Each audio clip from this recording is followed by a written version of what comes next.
नमस्कार मित्रांनो, लक्ष्मीच्या पावलांनी या मालिकेच्या आजच्या भागामध्ये मी तुम्हा सर्वांचे अगदी मनपूर्वक स्वागत करते। आजच्या भागामध्ये आपल्याला पाहायला मिळतं, रोहिणी आत्या राहुलला वाचवण्यासाठी आकांतांडव करत म्हणतात, वाटलंच होतं, आम्ही चांदेकर नाही आहोत आणि म्हणूनच हा अन्याय आमच्यावर केला जातोय। मला चांगलंच माहीत आहे, आता बोला ना। आता मात्र कोणी काहीच बोलत नाहीत। रोहिणी आत्या म्हणतात, आता घरामध्ये काही घडलं तरी एकतर मी केलेलं असणार किंवा राहुलने, हे तर सगळ्यांनी गृहीतच ठरलं आहे आणि म्हणूनच सर्वच जण आम्हालाच जाब विचारणार, कारण मी आणि माझा मुलगा या घरासाठी परके आहोत। तुम्ही आम्हाला या घरात काही मान देणार आहात की नाही? या चांदेकरांच्या घरामध्ये आम्हाला काही जागा आहे की नाही, असं म्हणत आता रोहिणी आत्या आरडाओरडा करू लागतात। रोहिणी आत्या म्हणतात, डॅड बोला, तुम्हीच बोला, मला एक सांगा, या घरामध्ये आमचं अस्तित्व आहे की नाही? या घरासाठी आम्ही कोण आहोत की नाही? तर आता मात्र आबा काहीच बोलत नाही किंवा कोणीही काही बोलतच नाहीत। तर अद्वैतला या सगळ्याचं खूप वाईट वाटतं। अद्वैत म्हणतो, रोहिणी आत्या, अगं असं काहीच नाही आहे, मी फक्त त्याला विचारलं की ही फाईल तुझ्याकडे कशी आणि तुला माहीत असून का दिली नाहीस, एवढंच मला विचारायचं आहे। बाकी माझ्या मनात असं काहीच नाही आहे आणि तो माझा भाऊ आहे। रोहिणी आत्या म्हणतात, हो ना, तुझा तो भाऊ आहे याची तुला जाणीव आहे का? अरे तुला जर त्याची जाणीव असली असती तर आज तू तुझ्या भावाला जाब विचारला नसतास। अद्वैत म्हणतो, रोहिणी आत्या, तुझा गैरसमज होत आहे, मी त्याला जाब विचारत नाही आहे, मी फक्त सहज त्याला विचारत आहे की ही फाईल तुझ्याकडे कशी, बाकी काहीच नाही आहे। आता रोहिणी आत्या ऐकून घ्यायला तयारच नसतात। रोहिणी आत्या काही ऐकून घेत नाहीत म्हणून रजनी काकू म्हणतात, वंस प्लीज तुम्ही डोक्यात एवढा राग करून घेऊ नका, कारण अद्वैत जे काही विचारत आहे ते आपल्या सगळ्यांच्याच भल्याचं आहे आणि म्हणूनच मलाही असं वाटते की प्लीज तुम्ही शांतपणे अद्वैतचं बोलणं ऐकून तरी घ्या। परंतु रोहिणी आत्या आपला आकांतांडव करायचा काही थांबत नाहीत। रोहिणी आत्या म्हणतात, नाही, आता माझा निर्णय झाला आहे। एक गोष्ट लक्षात ठेवा, राहुल, तुझ्यावर कोणाचाही विश्वास नसला तरी तुझ्या या मम्माचा तुझ्यावर पूर्ण विश्वास आहे आणि म्हणूनच आता मी राहुलला घेऊन हे घर सोडून कायमची निघून जाते आहे। ज्या घरात आम्हाला काडीचाही मान नाही, आम्हाला इथे अस्तित्वच नाही, त्या घरात राहण्यात काय अर्थ आहे, असं म्हणत रोहिणी आत्या राहुलला म्हणतात, चल, असं म्हणत राहुल आणि रोहिणी आत्या तिथून निघून जात असतात। आता अद्वैत म्हणतो, आत्या अगं प्लीज थांब ना। सरोज मॅडम म्हणतात, थांब रोहिणी, अगं काय करतेस तू हे आणि काय चालवलंयस हे? रोहिणी आत्या म्हणतात, माझी काय चूक आहे वहिनी, सांग ना। अगं तुम्ही प्रत्येकजण माझ्या मुलावर असे आरोप करणार आणि मी शांतपणे ऐकून घ्यायचं आहेत का? माझा राहुल एवढा जीव तोडून मेहनत करत आहे, ऑफिसच्या कामामध्ये राबत आहे आणि तरीसुद्धा तुमचा त्याच्यावरच संशय आहे। अद्वैत म्हणतो, आत्या असं नाही आहे, त्याच्यावर माझा संशय नाही, माझा त्याच्यावर विश्वास आहे। रोहिणी आत्या म्हणतात, हो का, तुझा त्याच्यावर विश्वास आहे आणि त्या गोष्टीला मी मान्यता देऊ? मग तू त्याला जाब का विचारतोयस, सांग ना, त्याची उलट तपासणी तू का घेतोयस? तुझा जर तुझ्या भावावर विश्वास आहे मग या सगळ्याचं त्याचं एक्सप्लेनेशन त्याने का द्यावं, सांग ना, तूच सांग। अद्वैत म्हणतो, ठीक आहे। आता रोहिणी आत्यांचा आरडाओरडा ऐकून कला मनाशीच म्हणते, रोहिणी आत्या एवढा आरडाओरडा करतायत म्हणजे राहुल आता या सगळ्यातून बाजूला होणार आणि तो काहीच प्रश्नाचं उत्तर देणार नाही। नाही, मी असं होऊ देणार नाही आणि म्हणूनच कला पुढे येते आणि रोहिणी आत्यांना म्हणते, एक मिनिट रोहिणी मॅडम, राहुलजवळ ही बिलं सापडलीत, चांदेकरला अटक झालीत आणि त्यानंतर या सगळ्याचे आरोप चांदेकरवर लागलेत आणि आज ती बिलं राहुलच्या केबिनमध्ये सापडत आहेत आणि तरीसुद्धा राहुलला कोणीही जाब विचारू नये, असं कसं होईल रोहिणी मॅडम? असं म्हणत आता कलाने रोहिणी मॅडमची बोलतीच बंद केलेली असते। कला पुढे म्हणू लागते, रोहिणी मॅडम, ही बिलं जर माझ्या पर्समध्ये सापडली असती तर तुम्ही मला जाब विचारलाच असता ना आणि त्यावेळी मी उत्तरही दिलं असतं आणि तसंच सर्वजण आज राहुलला जाब विचारत आहेत आणि त्याला त्याचं उत्तर द्यावंच लागेल आणि मला तरी वाटते की राहुलने या विषयाकडे शांतपणे पाहावं, कारण आज चांदेकरला अटक झाली, त्यानंतर आपण सर्वच जण चांदेकरला सोडवण्यासाठी प्रयत्न करत आहोत, आपण एकत्र आहोत, या सगळ्याचे पुरावे आपण एकत्ररित्या शोधण्याचा प्रयत्न करत आहोत आणि यात जर त्याने आमची मदत केली तर खरंच खूप छान होईल। खरं तर चांदेकरच्या अटकेबाबत आणि पुराव्याबाबत आपण सर्व एकत्र काम करत आहोत आणि म्हणूनच आम्ही सर्वजण त्याला एवढंच विचारत आहोत की ही बिलं तुझ्या केबिनमध्ये कशी, बाकी काहीच प्रश्न आम्ही त्याला विचारला नाही किंवा त्याच्यावर संशयही घेतला नाही आणि हे विचारणं म्हणजे संशय होत नाही रोहिणी मॅडम, असं म्हणत आता कलाने रोहिणी मॅडमना चांगलंच उत्तर दिलेलं असतं। आता कला राहुलला म्हणते, राहुल, याच बिलाच्या शोधात आपण सर्वच जण होतो, हो ना? तर आता कलाचं हे बोलणं सरोज मॅडमनाही पटलेलं असतं. सरोज मॅडम राहुलला म्हणतात, कला बोलते ते अगदी बरोबर आहे.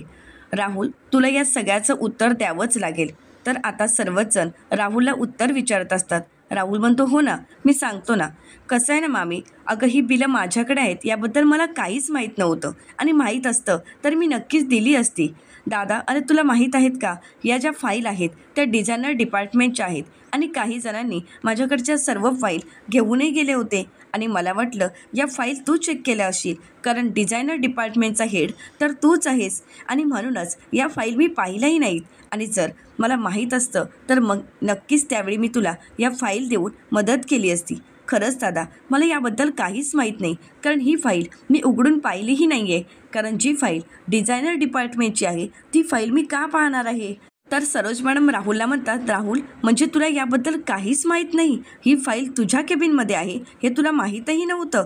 राहुल म्हणतो, नाही मामी, अगं मला खरंच काही माहीत नव्हतं. दादा, अरे मला माहीत असतं तर. तर अद्वैत म्हणतो, ठीक आहे, माझ्या भावावर पूर्ण विश्वास आहे आणि हो, प्लीज आता त्याला कोणीही काही प्रश्न विचारू नका. असं म्हणत आता अद्वैत तिथून निघून जातो. आता अद्वैतचं तिथून निघून जाणं कलाला काही पटलेलं नसतं, परंतु राहुल मात्र मोकळा श्वास घेतो. आता राहुलने ह्या सगळ्यांना चांगल्याच पद्धतीने गुंडाळलेलं असतं आणि म्हणूनच रोहिणी आत्या खुश होतात. तर दुसरीकडे नैना मनाशीच म्हणते की सर्वच जण राहुलला जाब विचारत होते, याचा अर्थ नक्कीच काहीतरी मोठं घडलं असावं. आबा म्हणतात, चला तर मग आता जेवणाची तयारी करा. असं म्हणत आता सर्वच जण तिथून निघून जातात. रोहिणी आत्या राहुलला बाजूला घेऊन येतात आणि त्याला म्हणतात, तुझं डोकं फिरलंय का? काय सांगितलं होतं? एकही पुरावा मागे सोडायचा नाही. आणि त्याचवेळी तिथे नैना येते. आता नैनाला काही कळू नये म्हणून रोहिणी आत्या आणि राहुल विषयच बदलतात. नैना विचारते, तुम्ही काही बोलत होता का? रोहिणी आत्या म्हणतात, नाही गं, काहीच नाही. आता रोहिणी आत्याने राहुल तिथून निघून जातात. नैना त्यांना विचारत असते, परंतु त्या काही न बोलता निघून गेल्यामुळे नैना मनाशीच म्हणते, हे काय चाललं यांचं? हे दोघंही मला काहीच सांगत नाही आहेत. तर दुसरीकडे कला जेवणानंतर अंथरुणं टाकत असते, परंतु कलाच्या मनातील वादळ काही शांत झालेलं नसतं. कला मनाशीच म्हणते की राहुलने तिथे सारवासारवीची उत्तरं तर दिलीत, परंतु या गोष्टीवर माझा विश्वास नाही. माझं मन मला अजूनही असं का सांगते की राहुल खोटं बोलत आहे आणि या सगळ्याची शहानिशा मला करावीच लागणार आहे. आणि त्याचवेळी अद्वैत रूममध्ये येतो. आता अद्वैत कलाकडे पाहतो, परंतु कला काही भानावर नसते. कला स्वतःच्याच विचारामध्ये हरवून गेलेली असते. अद्वैत कलाला म्हणतो, काय मग, आज थंडी भरपूर आहे ना, तू एक काम कर, AC लावू नकोस. परंतु कलाचा काही लक्ष नसतो. अद्वैत म्हणतो, खरे कुठे हरवली आहेस? कला म्हणते, काही नाही, राहुलचाच विचार करते. राहुल खरंच खरं बोलत असेल का? अद्वैत म्हणतो, खरे, अजून हा विषय किती वेळा डोक्यात घेऊन बसणार आहेस? सोड ना आणि एवढा विचार नको करूस. कला म्हणते, कसा विचार नाही करणार? आज जे काही घडलं आहे आणि त्यानंतर राहुलने जी काही उत्तरं दिली आहेत ती मला खरी वाटत नाहीत, कारण माझा राहुलवर विश्वास नाही. तुला खरंच वाटतंय का की राहुल खरं बोलला असेल, तो निर्दोष असेल? आता मात्र अद्वैत शांतच होतो. तर दुसरीकडे पाहायला मिळतं, आता सोहम अनामिकाला म्हणतो, अनामिका, आज जे काही घरात घडलं ते किती भयंकर होतं ना. म्हणजे राहुल दादाकडे ही बिलं सापडणं आणि अद्वैत दादाने त्याला जाब विचारणं. तर आता अनामिका म्हणते, झालंय ना सॉल्व, मग का असा विषय तू पुन्हा काढतोयस? आता ते सगळं काही विसरून जा. सोहम म्हणतो की हो अनामिका, परंतु बघ ना, अद्वैतदादा आणि कलावहिनी यांच्यामध्ये बॉन्ड किती वेगळा आहे ना. म्हणजे ती दोघंही मेड फॉर इच अदर आहेत असंच वाटत असतं. किती त्यांच्याकडे बघितलं ना की खरंच खूप वेगळं वाटत असतं. आता हे ऐकल्यानंतर अनामिका म्हणते, हो आहेतच ते वेगळे, कारण ते एकमेकांशी बोलत असतील, एकमेकांना वेळ देत असतील, एकमेकांच्या मनातील गोष्टी एकमेकांसोबत शेअर करत असतील आणि म्हणूनच कदाचित त्यांच्यामध्ये हा बॉन्ड निर्माण झाला असेल. आणि त्यासाठी मनातील गोष्ट, मनातील भावना एकमेकांसोबत शेअर करणं खूप महत्त्वाचं असतं. परंतु सोड, असं म्हणत अनामिका तिथून निघून जात असते. तर आता सोहम तिच्या मागूनच तिचे हात पकडतो आणि म्हणतो, अनामिका, मलाही माझ्या आयुष्यातील गोष्टी आणि मनातील गोष्टी तुझ्यासोबत शेअर करायला आवडतील. अनामिकाला सोहमचं जवळ येणं आवडत नसतं, परंतु अनामिका नाईलाजाने खोटं नाटक करत म्हणते, खरंच सोहम, बोल ना, तुला काय सांगायचं आहे? सोहमला आता अनामिका विचारते, आजच्या दिवसभरातील काही सांगायचं आहे का? सोहम म्हणतो, हो ना, अगं आजच्या दिवसभरातील मी तुला सांगायलाच विसरून गेलो. अगं आज आपल्या तो कॉलेजमधील मित्र निलेश आठवतोय का तुला? तो मला मिळाला होता आणि महत्त्वाचं म्हणजे त्याने मला ड्रिंक ऑफर केली. मी नकार दिला. अगं बघ ना, असं कधीही कोणी ड्रिंक करतं का? नाही ना. ड्रिंक ही कधीतरी ओकेजनली किंवा एखादी पार्टी वगैरे असेल तर ठीक आहे. असं नाही ना एरवी. तर आता अनामिका म्हणते, का? का नाही? चालतं रे. अरे, त्याला वाटलं असेल की तुला ड्रिंक द्यावी. तर आता सोहम म्हणतो, हो ना. त्याला असं वाटत होतं की मी कुठल्यातरी ट्रेसमध्ये आहे आणि म्हणूनच तो मला ड्रिंक ऑफर करत होता. आता अनामिका म्हणते, मग ट्रेसवर हा कदाचित उपाय असू शकतो. प्रत्येकाचे उपाय वेगवेगळे असतात, परंतु त्याच्या दृष्टीने हा उपाय असेल. आता तू ठरव. तुला जर ट्रेस असेल तर ड्रिंक घ्यायची की नाही? बाकी मी काहीच बोलत नाही, असं म्हणत आता अनामिका तिथून निघून जाते. आता अनामिकाच्या या बोलण्याचा सोहम विचार करू लागतो. तर दुसरीकडे अद्वैत कलाला म्हणतो, खरे अगं आता हा विषय इथेच थांबव. मला तरी वाटतंय की राहुल या सगळ्यामध्ये नाही. माझा राहुलवर विश्वास आहे. तर कला म्हणते, चांदेकर, तुझा जरी तुझ्या भावावर विश्वास असला तरी माझा नाही. कारण राहुलने आतापर्यंत जे काही पराक्रम केले आहेत त्यानंतर मी त्याच्यावर विश्वास नाही ठेवू शकत. जयपूरचं प्रकरण तुला आठवतं आहे ना? आणि त्यानंतर इतर बाकी प्रकरणं आणि नैनाताईसोबत सुद्धा तो कसा वागलाय आणि यानंतर त्या माणसावर विश्वास ठेवायचा नाही. मी विश्वास ठेवू शकत नाही.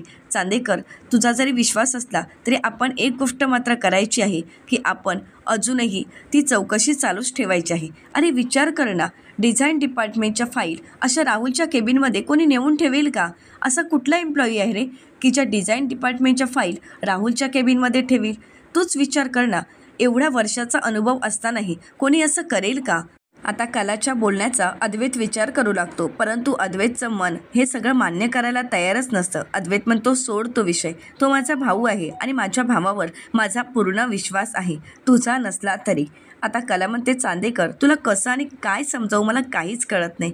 कारण अद्वैतने आपल्या भावावर विश्वास ठेवल्यामुळे आता कलाला काहीच बोलता येत नाही. तर दुसऱ्या दिवशी सर्वजण नाश्त्यासाठी एकत्र येतात. आबा म्हणतात, सुप्रभात सर्वांना. खरंच काल खूप छान झोप लागली आणि हे मात्र खरं आहे, ज्यावेळी शांतपणे झोप लागते त्यावेळी दुसरा दिवस अगदी खूप आनंदाचा जातो. आता नैना हे ऐकल्यानंतर मनाशीच म्हणते, आजचा एकच दिवस नाही तर पुढचे अनेक दिवस माझे आनंदातच जाणार आहेत. कारण भरपूर सारा पैसा आणि मला हवा असलेला मान सगळं काही मला मिळालं आहे. असं म्हणत नैना खूप खुश असते. सर्वजण नाश्ता करत असतात आणि नेहमीप्रमाणे आता आबा पेपर वाचायला घेतात. आता आबा जेवेळी पेपर वाचायला घेतात त्यावेळी पेपरमधील फोटो पाहून रजनी काकू म्हणतात, आबा हा फोटो कोणाचा आहे? पाहिल्यासारखं वाटतंय. आता आबा तो फोटो पाहतात आणि त्यांना धक्काच बसतो. आता त्यानंतर सर्वच जण तो फोटो पाहतात. आता मात्र सर्वांच्याच पायाखालची जमीन सरकते. नैना मात्र स्वतःचा फोटो पाहून एवढी खुश होते आणि म्हणते, वाव, म्हणजे आजच ॲड लागली आहे. खरंच किती छान फोटो आहे आणि मी किती छान दिसत आहे, असं म्हणत नैना स्वतःचंच कौतुक करत असते. आता नैना हा फोटो रोहिणी आत्यांना आणि राहुलला दाखवते, परंतु रोहिणी आत्या आणि राहुल काहीच बोलत नाहीत. कला विचारते, नैनाताई, हा काय प्रकार आहे? नैना म्हणते, एक मिनिट, तू मला जाब विचारू शकत नाहीस आणि महत्त्वाचं म्हणजे तू माझ्या आनंदावर विरजण टाकू शकत नाहीस. आता मात्र कला शांतच होते. आबा म्हणतात, एक मिनिट नैना, कला तुझ्या आनंदावर विरजण टाकत नाही आहे, परंतु तू हे काय केलं आहेस? अगं, तू ज्यांच्याशी हात मिळवणी केली आहेस ते कोण आहे तुला माहीत आहे का? श्रीनाथ ज्वेलर्स. आणि श्रीनाथ ज्वेलर्स हे आपल्याशी प्रतिस्पर्धी आहेत आणि आपल्या विरोधी आहेत आणि आपल्या विरोधकांचीच तू ॲड केली आहेस, त्यांच्यासोबत मॉडेलिंग केलं आहेस. अगं, हे करताना तुला काहीच वाटलं नाही का? घरात कोणाला तरी विचारावं, आपण हे करतोय ते योग्य आहे की अयोग्य, असंही तुला वाटलं नाही? अगं सरोज, अद्वैत, रोहिणी हे सर्वजण असताना तू स्वतः परस्पर निर्णय घेतलास आणि पुन्हा एकदा माती खाल्ली आहेस. तर नैना म्हणते, एक मिनिट, तुम्ही हे काय बोलत आहात? आता मात्र सरोज मॅडम खूप चिडतात आणि नैनाचा फोटो आलेला पेपर खाली फेकून देतात. आता हे पाहून नैनाला धक्काच बसतो. सरोज मॅडम म्हणतात, नैना, अगं तुझं डोकं ठिकाणावर नाही आहे का? अगं तू कोणासोबत काम केलंयस हे तुला कळतंय का? आणि हे केल्यानंतर मार्केटिंगचा डोलारा किती कोसळू शकतो याचा तरी विचार केलायस का? या सगळ्यामुळे घरातील सर्वांनाच त्रास झालेला असतो. परंतु राहुल मनाशीच म्हणतो, मामी, अगं मार्केटिंगचा डोलारा कोसळावा यासाठीच मीच हे सगळं काही केलं आहे, परंतु तुम्हाला कधीही कळणार नाही. आता नैना खूप चिडते आणि म्हणते, वा, म्हणजे तुम्हाला कोणालाच माझं कौतुक नाही आहे का? मी माझं प्रोफेशनल जपते, मी मला हवं तसं करते आणि त्यातही तुमचा आक्षेप आहे. मला समोरून ऑफर आली आणि मी ती स्वीकारली. मला चांगल्या याच्यामध्ये जर ऑफर आली असेल तर ती मी का स्वीकारू नये आणि माझं काम मी का करू नये? आणि या अगोदर कोणी माझा विचार केला आहे का? आणि तुम्हाला जर वाटते की मॉडेलिंग, तर तुम्ही तुमच्या ब्रँडसाठी माझी निवड कधी केली आहे का? आपल्या ब्रँडसाठी मॉडेलिंग म्हणून कधी कोणी माझा विचार केला आहे का? तर त्यानंतर नैना आबांना म्हणते, आजोबा तुम्ही तर मला काही सांगूच नका, कारण तुम्ही ह्या घरात कोणीही माझा विचार करत नाही. आज मी काही चांगलं केलं तर तुम्हा कोणालाही ते पाहवत नाही. कौतुक तर सोडा, परंतु सर्वजण जाब विचारायचे काही शांत राहत नाहीत. आता नैना आजोबांनाही उलट उत्तर देत आहे आणि म्हणूनच रजनी काकू म्हणतात, नैना गप्प बसतेस का? अगं तू कोणाशी बोलतेस कळतं का तुला? आणि आबांना उलट उत्तर करतेस. अगं त्यांची काय चूक आहे? तुला ते योग्य तेच बोलत आहेत ना? अगं नैना, आपल्याला जर एखाद्या क्षेत्रातील एखाद्या गोष्टीबद्दल जर माहीत नसेल तर जाणकाराला विचारावं, एवढंही तुला कळत नाही का? तर नैना म्हणते, रजनी काकू तुम्ही तर बोलूच नका, असं म्हणत आता ती रजनी काकूनही शांत करते. रोहिणी आत्या काहीच बोलत नाहीत. तर सरोज मॅडम म्हणतात, नैना अगं तू डोकं फिरल्यासारखी का वागतेस? तू मूर्ख आहेस ना, हे आज तू सिद्ध केलेस. आणि राहुल, तुझी बायको कुठे जाते, काय करते याबद्दल तुला काहीच माहीत नाही की माहीत असून तू हे सगळं काही लपवण्याचा प्रयत्न करतोयस? राहुल म्हणतो, नाही मामी, अगं मला खरंच काही माहीत नाही, असं म्हणत राहुल स्वतःची बाजू सावरण्याचा प्रयत्न करतो. तर त्यानंतर नैना म्हणते, कमॉन यार, काय चाललं आहे इथे? अरे कोणाला माझं कौतुकच नाही आहे का? मी एवढं छान काम केलं, एवढी छान दिसत आहे आणि तरीसुद्धा तुम्ही सर्वजण मलाच बोलत आहात. बाहेर सर्वजण माझ्या या कामाचं कौतुक करत असतात, वाह करत असतात आणि घरात मात्र सर्वजण मला आरोपीच्या पिंजऱ्यातच उभं करता. तुम्हा कोणालाही माझ्या कामाचं कौतुक नाही, असं म्हणत नाही ना सर्वांना जाब विचारत असते. आता अद्वैत म्हणतो, स्टॉप इट नाही ना, अगं काय चाललं आहे तुझं हे? अगं तू कोणाशी काम केलंस तुला कळतंय का? हे श्रीनाथ ज्वेलर्स आपले प्रतिस्पर्धी आहेत, हे तुला माहीत नाही आहे का? की माहीत असून सगळं काही केलं आहेस? कारण या अगोदरसुद्धा तू हेच केलं होतं आणि त्यावेळी तुला आम्ही चेतावणी दिली होती आणि तरीसुद्धा आता पुन्हा तू तेच केलं आहेस की ज्याच्यामुळे आपल्या बिझनेसवर परिणाम होऊ शकतो. अगं तुला मॉडेलिंग करायचंच होतं तर आपल्या ब्रँडसाठी का नाही केलं आहेस? आपल्या ब्रँडसाठी तू करू शकली असतीस, असं म्हणत आता अद्वैत नैनाला जाब विचारू लागतो आणि त्याचवेळी बाहेरून मोठमोठ्याने आवाज येतो. आता सिक्युरिटी त्यांना थांबवण्याचा प्रयत्न करतात, कारण मीडियाची माणसं आता चांदेकरांच्या घरापर्यंत पोचलेली असतात. मीडियाची माणसं म्हणू लागतात की आम्हाला त्यांच्याशी बोलायचं आहे. सिक्युरिटी म्हणतात की तुम्हाला तसं जाता येणार नाही. तर मीडियाची माणसं सिक्युरिटींना म्हणतात, मग चांदेकरांना तुम्ही बाहेर बोलावून आणा, आम्हाला त्यांना काही प्रश्न विचारायचे आहेत आणि त्याची उत्तरं त्यांना द्यावीच लागतील. आता घरात हे सर्वांना कळताच सर्वांनाच धक्का बसलेला असतो, कारण मीडियाची माणसं घरापर्यंत पोचल्यामुळे आता संपूर्ण कोल्हापूरमध्ये आपल्या नावाची बदनामी झाली आहे हे सर्वांच्याच लक्षात आलेलं असतं. तर येणाऱ्या पुढील भागामध्ये कला नैनाला चेतावणी देते आणि म्हणू लागते, यापुढे असं जर काही केलं तर एक गोष्ट लक्षात ठेव, गाठ माझ्याशी आहे. तर नैना म्हणते, काय करणार आहेस तू? तर कला म्हणते, असं काही करणार आहे की तुला आयुष्यभराची अद्दल घडणार आहे आणि त्यानंतर तू असं काही करायचा विचारही करणार नाहीस. तर नैना म्हणते, तू माझं काहीही करू शकत नाहीस. आता कला नैनाला कशाप्रकारे धडा शिकवेल हे पाहणं अतिशय रंजक ठरणार आहे. तर दुसरीकडे अद्वैत आणि कला विचार करत असतात. तर कला अद्वैतला म्हणते, मंदिरामध्ये गुरुजी काय म्हणालेत ऐकलंयस ना चांदेकर तू? तर अद्वैत म्हणतो की हो. कला म्हणते, गुरुजी असं म्हणाले आहेत की कुंपणच शेत खात नाही आहे ना, यावर लक्ष द्या. तर अद्वैत म्हणतो, याचा अर्थ नैनाने श्रीनाथ ज्वेलर्ससोबत हातमिळवणी केली असेल का? तर आता कला आणि अद्वैत या सगळ्या प्रश्नांची उत्तरं कशाप्रकारे शोधतील? नैनासोबत राहुलही या कारस्थानामध्ये सामील आहे हे कला आणि अद्वैतला कळेल का? हे पाहणं अतिशय रंजक ठरणार आहे. अशाच मालिकांचे नवनवीन अपडेट पाहण्यासाठी चॅनलला नक्कीच सबस्क्राईब करा. आजचा व्हिडिओ कसा वाटला हे कमेंट करून नक्कीच कळवा आणि हो, व्हिडिओ पाहिल्याबद्दल तुम्हा सर्वांचेच अगदी मनपूर्वक धन्यवाद.